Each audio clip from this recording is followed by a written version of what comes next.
Hi, my name is Matt Walgermuth. I'm a senior business administration major with a concentration in marketing here at Bloomsburg University, and today my presentation will discuss global deforestation and its effects on climate change. I chose this topic because it's an ongoing issue in today's world, and if not addressed soon, could lead to serious consequences in the future.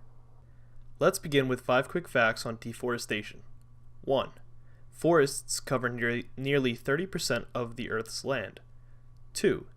It is estimated based on current deforestation that within 100 years, there will be no rainforests left. 3. 1.5 acres of forest is cut down every second. 4. Loss of forest contributes to 17% of annual greenhouse gas emissions.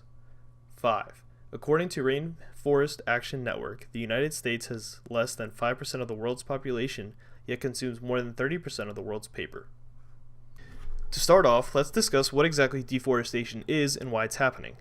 Deforestation is the conversion of forested land to non-forest land for uses such as arable land, pasture, urban use, or wasteland. Currently, the biggest driver of deforestation is agriculture. Farmers are cutting down trees in order to provide more room for their crops and for their grazing livestock. Often, small farmers will clear a few acres of land by cutting down trees and burning them in a process which is known as slash and burn, which I will talk about later on in the presentation. The second biggest driver of deforestation is logging operations. These operations are responsible for providing the world with their wood and paper products, as well as making room for the growing population, also known as urban sprawl. While this presentation focuses on intentional deforestation, it is important to note that not all deforestation is intentional. Some is caused by a combination of both human and natural factors such as wildlife and overgrazing, which can prevent the growth of new trees. Like I previously stated, agriculture is the major driver of deforestation. In the Brazilian Amazon, cattle ranching alone is responsible for nearly 70% of all deforestation. The need for more land continues to grow, leaving farmers with no other choice than to make it themselves. Slash and burn is one technique that is commonly used. While this technique can be a sound agricultural practice in many instances, it is also responsible for the loss of nearly 50 acres of land every hour.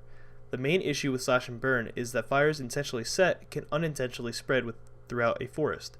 This can cause many more acres to be lost than originally planned.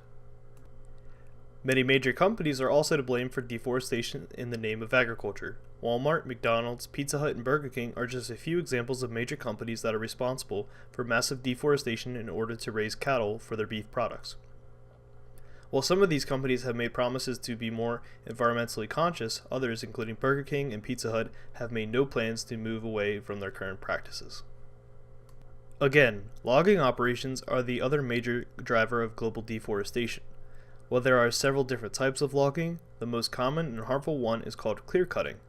This is when an area of a forest is completely cut down, leaving no trees alive. Clear cutting is most commonly used in instances where logging is needed for urban sprawl. Urban sprawl is the most difficult deforestation-related issue to solve. We're simply unable to control the amount of people in the world, and the world's population continues to grow at an unprecedented rate and shows almost no signs of slowing down anytime soon. So what does this all mean in relation to climate change? To begin, forest soils are naturally moist, but without the protection from tree cover, the soil can quickly dry out and make the ground unhealthy, making it almost impossible for any kind of vegetation to thrive. As I stated previously, the loss of forests contributes to 70% of annual greenhouse gas emissions. This is because trees play a critical role in absorbing the greenhouse gases that fuel global warming. Fewer forests mean larger amounts of greenhouse gases entering the atmosphere and an increased speed and severity of global warming. Not to mention, it is estimated that 25% of the world's total greenhouse gas production comes from deforestation alone. Furthermore, forests around the world store more than double the amount of carbon dioxide than is found in the atmosphere. This means that when areas are deforested, the carbon dioxide stored in those trees is released into the atmosphere.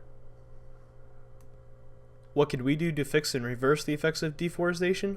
The most ideal solution is to carefully manage forest resources by eliminating clear cutting to make sure forest environments remain intact. The cutting that does occur should be balanced by planting young trees to replace the older trees that were cut down. We can also work towards becoming less dependent on wood and paper products. Deforestation remains an ongoing environmental issue in the United States. As of recently, 10 million acres of timber is harvested every year in the U.S. However, the U.S. does engage in reforestation efforts, and between 1990 and 2010 added nearly 19 million acres of newly forested land. While this is a small amount in comparison to what is being cut down each year, it is still better than doing nothing, and is more than many other countries are currently doing. It will be interesting to see what happens within the coming years in regards to deforestation and climate change, especially with the current Trump administration and their conservative views regarding global warming and climate change. Not too long ago, the Trump administration actually shrunk the amount of federally protected land, most notably the Bears Ears and Grand Staircase wildlands. It is sad to see such little care being taken for our environment, and it is my hope that further action will take place in the future to protect our forests. Thank you for listening and watching my presentation, and I hope you have a great day.